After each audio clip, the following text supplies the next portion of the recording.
Ndasubiye kubaramutsa abanywanyi mukunda amakuru n'ibiganiro vya misi yose tuba turiko turabashikiriza musanga ikaze ryo gukurikirana amakuru yandabarika avugwa cane mu gihugu c'u Burundi, ya makuru yo kwizera avugwa mu bisata bitandukanye, avugwa ku mbuga ngurukana bumenyi, za nkuru zinyegezwa abarundi nazo nyene turazibatohoreza mukazikurikirana ku minsi yose ngaha kuri shene yacu. N'inkuru y'umubabaro ihejeje kuba ubunyene, aho umutegetsi akomeye azwi ku mazina ya Leonidas Ntakarutimana ahejeje kwitaba Imana, akaba yari indongozi ikomeye mu mugambwe CNDD FDD.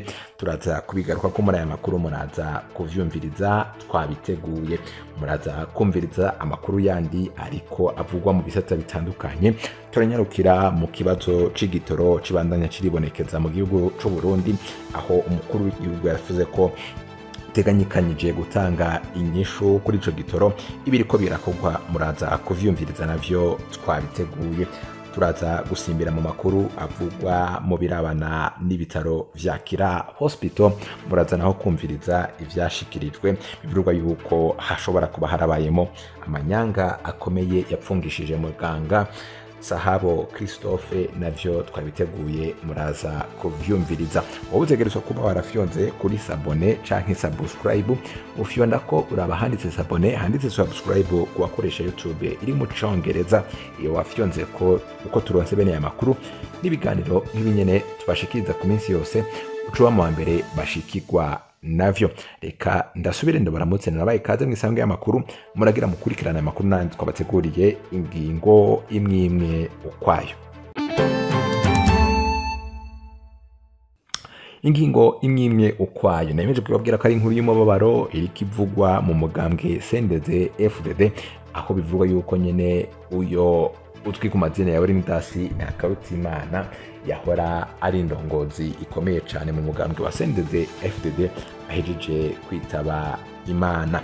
Bikaba vyatangajwe n'abanywanyi b'uyo mugambwe mu ntara ya Gitega muri komine ya Giheta. Bivugwa yuko bari mu mabaro udasanzwe nyuma yuko hamaze kumvikana amakuru yuko umunyamabanga w'uyo mugambwe muri iyo komine ya Gitega Leonidas Ntakarutimana ahejeje kwitaba Imana. Bikaba bivugwa yuko aguye mu bitaro azize indwara itabashije kumenyekana.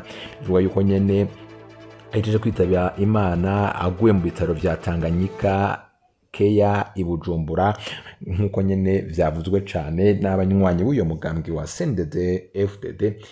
Bikaba bivuga yuko nyene yahejeje kwitaba Imana, umuryango wiwe ukaba wemeza ayo makuru, ndetse n'abandi banywanyi b'uyo mugambwe muri iyo ntara bakaba basavye nyene yuko hobaho ibirori vyo guhimbaza no guherekeza uyo muhisi yahora ari indongozi y'uyo mugambwe CNDD FDD muri komine ya Giheta mu ntara ya Gitega ku mugwa mukuru wa politike. Reka twabandanye turahoza umuryango wabuze nyene uyo muryango w'uyo mutegetsi. Dusimbire no mu yandi makuru twabateguriye tuvuye ngaho mu ntara ya Gitega, tunyarukire mu birabana n'ibitaro Kira Hospital.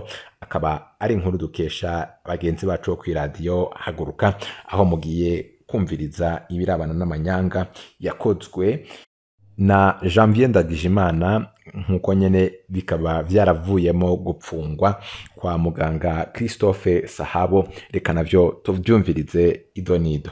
Myandagaro umwaka wa 2022 abafise imitahe ingana n'ibice 65% kwijana mwishira hamwe Kira Hospital i Bujumbura barandikiye umuyobozi w'urwego nshingwantwaro gwishira hamwe Sokabu bamusaba gushiraho vyihuta uwundi muyobozi w'urwego nshingwantwaro w'ibitaro Kira Hospital asubirira Charles Ndagijimana. Abo banyamitahe bakaba bagiriza Charles Ndagijimana amakosa menshi harimo kuba kwisonga mu gufungisha uwahoze ari umuyobozi w'ivyo bitaro muganga Christophe Sahabo. Abakurikiranira hafi ivya leta ya CNDD FDD bobo bamenyesha ko umugambi Charles Ndagijimana ariko arakora wo gufasha ngo bikundire leta ya CNDD FDD kwigarurira amatungo y'ibitaro Kira Hospital yawutumwe na leta ubwayo. bakagira amakenga ko leta ishobora kwica amatwi kwisubirizwa rya Charles Ndagijimana. Inkuru dushikirizwa na mugenzi wacu Dondo Jumba z'umutima. Abanyamitahe batandukanye muri Kira Hospital bafise iyingana n'ibice 18 kwijana baserukiwe n'umushingwamanza Sandra Ndayizeye hamwe n'ishirahamwe Swiss Medi International rifisemwo umutahe ungana n'ibice 47 kwijana riserukiwe n'umushingwamanza Joseline Niyongabire.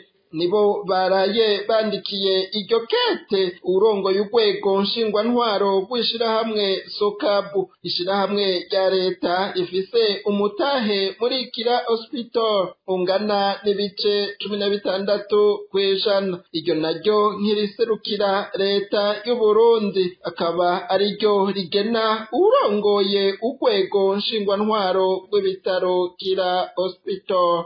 Urongoye ubwo rwego muri kino gihe ari we Charles Ndagijimana yagerezwa n'abanyamitahe ba Kira Hospital amakosa menshi cane yatanguye gukora kuva kwa 31 Ntwarante uyu mwaka w'2022 gushika ubu. Amwe muri ayo makosa twovuga ni ingorane zikomeye ibitaro Kira Hospital birimwo muri kino gihe zatewe na Charles Ndagijimana mu kuvuga ibinyoma aho nyanze amategeko ngenderwako y'ibitaro. Aha abo banyamitahe bagasigura ko kuwa 31 Ntwarante 2022 Charles Ndagijimana yarasavye ko inama nshingwantwaro y'ibitaro yari itegekanijwe ishigwa kurende sango. Inama vyaciye bimenyeshwa ko yasivye bukeye bwaho kuwa mbere ndamukiza uyu mwaka nyene, ariko ico gihe ngo bivuye ku gushaka kwa Charles Ndagijimana abaserukira amashirahamwe ya leta afise imitahe muri Kira Hospital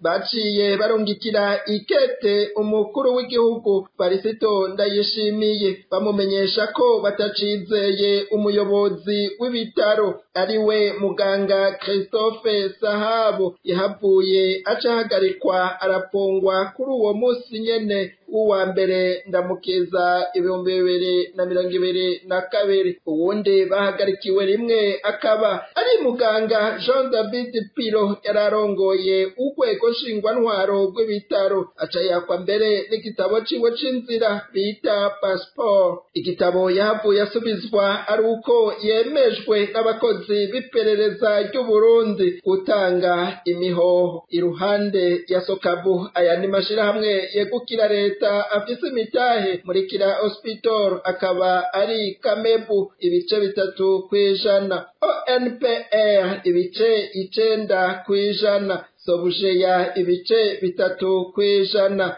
na INSS ifise ibice 2 kwijana. Ibyo byose bimaze kubuko Charles Ndagijimana ngo yaciye yigena kurongora urwego nshingwantwaro rw'ibitaro Kira Hospital acatangura no kuza arakoresha amanama y'urwego nshingwantwaro rw'ibitaro ibiharuro bitegekanijwe n'amategeko bita quorum mu gifaransa bidakwiye. Aha akaba arenga ku ngingo z'amajana 355, amajana 356, amajana 359, amajana 361 n'amajana 365 z'itegeko rigenga amashirahamwe y'abikorera utwabo leta ifisemwo imitahe. Izindi ngingo Charles Ndagijimana arenga akaba ari y'icenda n'iya 11 z'amategeko ngenderwako y'ibitaro Kira Hospital. Muri make kuva muri ndamukiza 2022 amanyanga menshi yarakozwe n'akagwi gafise imitahe mike muri Kira Hospital.